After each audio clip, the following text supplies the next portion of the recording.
Hello students, in last lecture we studied about what is IC engine. Today I am going to discuss about working of an IC engine. IC engine નું કાર્ય કઈ રીતે થાય છે તેના વિશે આપણે આજે અભ્યાસ કરીશું. સો ઇન IC engine કે જેની અંદર અહીં આગળ આકૃતિમાં દર્શાવ્યા પ્રમાણે ઇનલેટ વાલ્વ આપેલો છે.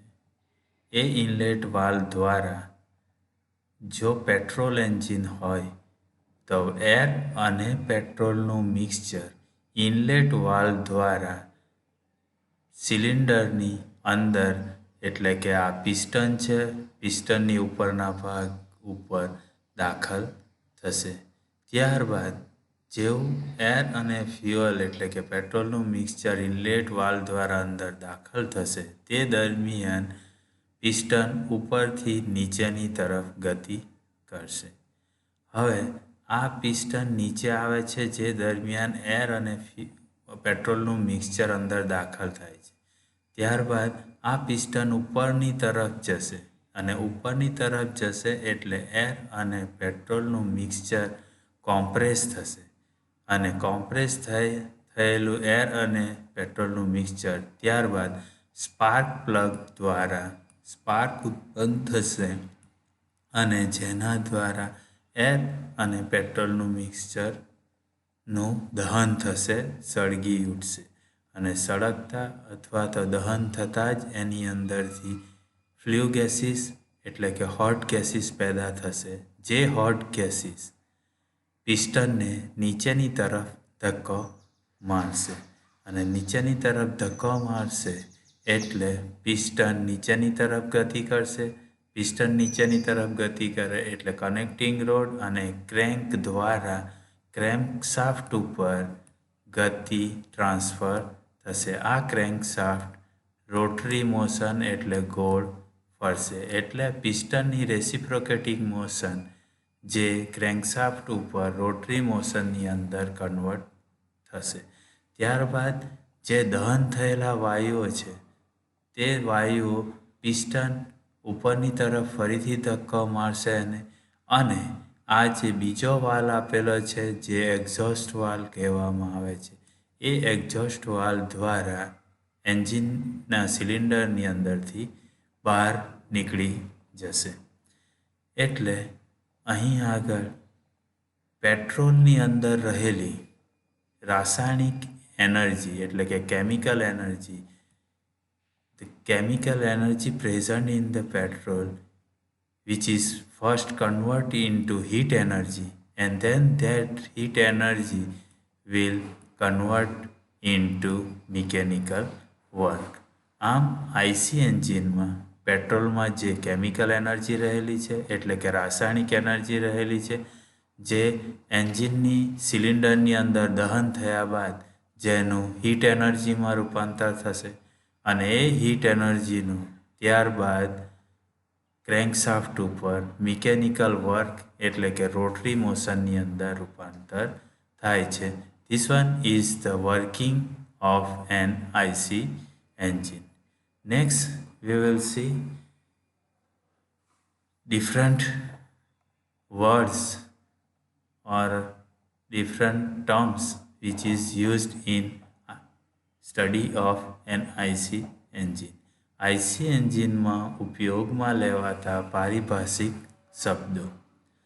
તો અહીં જે આઈસી એન્જિનનો 2 ડાયમેન્શનલ બ્લોક ડાયાગ્રામ બતાવેલો છે જેની અંદર સિલિન્ડર બોર એટલે કે અહીં આ સિલિન્ડર બોર લખેલું છે અને એન્જિનની આઈસી એન્જિનની અંદર જે અંદરના ભાગે સિલિન્ડ્રિકલ આકારમાં હોલ હોય છે એટલે જેને બોર કહેવામાં આવે છે, જેને ડાયામીટર ડી દ્વારા દર્શાવવામાં આવે એટલે કે સિલિન્ડરનો અંદરનો ડાયામીટર જે કેપિટલ ડી દ્વારા દર્શાવવામાં આવે છે અને એ હોલને સિલિન્ડરની અંદર રહેલા હોલને સિલિન્ડર બોર તરીકે ઓળખવામાં આવે છે.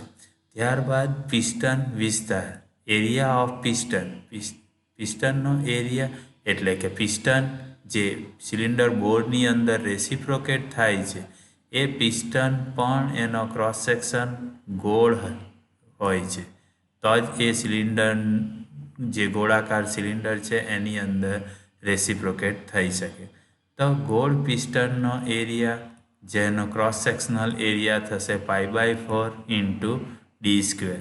D is the diameter of bore or diameter of piston. Both are the same because piston is reciprocating into the cylinder. So area of piston is π/4 into d square, which is the area of a circle. Dead center. તો dead centre એટલે કે જે બિંદુએ પિસ્ટનની ગતિ બદલાય તો હાલમાં piston નીચેની તરફ છે તો નીચેની તરફ જે આ પોઈન્ટ છે જે બિંદુ છે તેને ડેડ સેન્ટર કહેવામાં આવશે. ત્યારબાદ આ પિસ્ટન ઉપરની તરફ ગતિ કરશે તો મેક્સિમમ અહીંયા સુધી ઉપર આવશે તો એ પણ એક ડેડ સેન્ટર થયું. એટલે કે અહીં ઉપરથી નીચે આવશે તો ગતિ આ બિંદુ ઉપરથી બદલાશે નીચેની તરફ અને નીચેથી ઉપર જશે તો નીચેના આ બિંદુથી ગતિ પિસ્ટનની બદલાશે. એટલે અહીં આગળ એન્જિનની અંદર બે ડેડ સેન્ટર છે જે નીચે છે કે જે ક્રેન્કની સૌથી નજીકની બાજુ છે. અહીં ક્રેન્ક છે, ક્રેન્કશાફ્ટ અને ક્રેન્ક કહીશું, આ કનેક્ટિંગ રોડ છે અને ક્રેન્ક જેના ઉપર બેસાડેલી છે એ ક્રેન્કશાફ્ટ છે. તો જે બિંદુ જે ડેડ સેન્ટર ક્રેન્કશાફ્ટની નજીક હોય એને બોટમ ડેડ સેન્ટર કહેવામાં આવે અને જે બિંદુ ક્રેન્કથી સૌથી દૂરના ભાગે હોય એને ટોપ ડેડ સેન્ટર કહેવામાં આવે છે. તો આવી રીતે ડેડ સેન્ટર એટલે જે બિંદુથી પિસ્ટનની ગતિ બદલાય એટલે કે પિસ્ટન નીચેથી ઉપર જાય જે બિંદુથી અને જે બિંદુથી ઉપરથી નીચે આવે એટલે બે બિંદુ મળે. જો ઉપરનું બિંદુ લઈએ તો જે ક્રેન્કશાફ્ટથી સૌથી દૂર હોય એટલે એને ટોપ ડેડ સેન્ટર કહેવામાં આવે અને નીચેનું બિંદુ લઈએ બોટમ સાઈડનું બિંદુ લઈએ કે જે બાજુ જ્યાં પિસ્ટનની ગતિ બદલાય છે જે બિંદુ ઉપર અને જે ક્રેન્કશાફ્ટથી સૌથી નજીકની બાજુ હોય તો એને બોટમ ડેડ સેન્ટર કહેવામાં આવે છે. તો બોટમ ડેડ સેન્ટર અને ટોપ ડેડ સેન્ટર. ત્યારબાદ સ્ટ્રોક લેન્થ કે પિસ્ટનની ગતિ ટોપ ડેડ સેન્ટરથી બદલાઈને નીચેની તરફ આવે તો ક્યાં સુધી જશે? Bottom dead centre. તો ટોપ ડેડ સેન્ટર અને બોટમ ડેડ સેન્ટર વચ્ચેના અંતરને એક ડેડ સેન્ટરથી બીજા ડેડ સેન્ટર સુધીના અંતરને સ્ટ્રોક લેન્થ કહેવામાં આવે છે. This one is your stroke length, the distance from one dead center to the other, or say distance between top dead center to the bottom dead center is known as the stroke length of a piston. Next, stroke volume અથવા તો stroke volume ને કહેવામાં આવે displacement volume અથવા તો piston swept volume. એક stroke દરમિયાન piston દ્વારા જે કદ સ્થળાંતર કરવામાં આવે તેને સ્ટ્રોક વોલ્યુમ કહેવામાં આવે છે. એટલે કે પિસ્ટન બોટમ ડેડ સેન્ટરથી ટોપ ડેડ સેન્ટર સુધી પહોંચે બરાબર તો એટલું અંતર પિસ્ટન એક સ્ટ્રોક દરમિયાન કવર કરશે અને એ ડિસ્ટન્સ અથવા તો વોલ્યુમ જે છે જેને સ્ટ્રોક વોલ્યુમ કહેશો અને એ વોલ્યુમની ગણતરી કરવી હોય તો સિલિન્ડર જ છે અને સિલિન્ડરનું વોલ્યુમ છે π/4 d square into length of a cylinder. તો π/4 d સ્ક્વેર એ સિલિન્ડરનો એરિયા છે અને સ્ટ્રોક લેન્થ એટલે કે બોટમ ડેડ સેન્ટરથી ટોપ ડેડ સેન્ટર સુધીનું અંતર એટલો લાંબુ સિલિન્ડર છે એટલે એટલી લેન્થને લઈશું તો આપણને મળશે સ્ટ્રોક વોલ્યુમ જેને ડિસ્પ્લેસમેન્ટ વોલ્યુમ અથવા પિસ્ટન સ્વેપ્ટ વોલ્યુમ પણ કહેવામાં આવે છે. નેક્સ્ટ, ક્લિયરન્સ વોલ્યુમ કે પિસ્ટન જ્યારે ટીડીસી ઉપર હોય પિસ્ટન નીચેથી મૂવ થતો જ્યારે ટોપ ડેડ સેન્ટર સુધી પહોંચે તે દરમિયાન ઉપરના ભાગે થોડું વોલ્યુમ રાખવામાં આવેલ હોય છે તો એ વોલ્યુમને ક્લિયરન્સ વોલ્યુમ કહેવામાં આવે છે. પિસ્ટન જ્યારે ટીડીસી પર હોય ત્યારે દહન બાજુએ જે કદ રહે તેને ક્લિયરન્સ વોલ્યુમ કહેવામાં આવે.